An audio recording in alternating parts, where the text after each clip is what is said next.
په قرآن پاک کې د سورة البقره آیات نمبر 13 پښتو ترجمه را سره واورئ. بسم الله الرحمن الرحیم.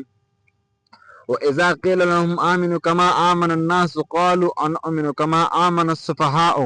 او کله چې دوی ته وویل چې د نورو په شان یعنی د صحابهو په شان ایمان راوړئ، نو دوی ورته ووایي په جواب کې چې آیا موږ هم دوی په شان ایمان راوړو لکه څنګه چې بېوقوف راوړی دی.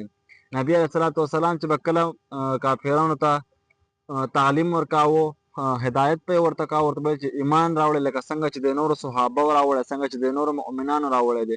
دغه منافقینو دغه کافرانو به ورته ویل چې آیا موږ داسې ایمان راوړو لکه څنګه چې دوی بېوقوف راوړی لکه صحابه به یې ورته یادول. اوس مخکې واورئ. الا انهم هم السفهاء ولکن لا یعلمون.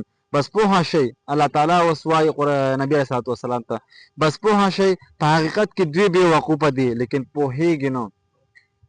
نو الله تعالی بیا نبي علیه صلات وسلام ته ووایي چې ته په حقیقت کې تاسو پوه شئ چې بېوقوفه حقیقت کې دوی دي چې د حق په لارې نه مخ ګرځوي لیکن دوی پوهېږي نه. د 14 آیت دپاره بله ویډیو در سره لازم وګورئ او ویډیو د نورو ملګرو سره ضرور شیر کړئ.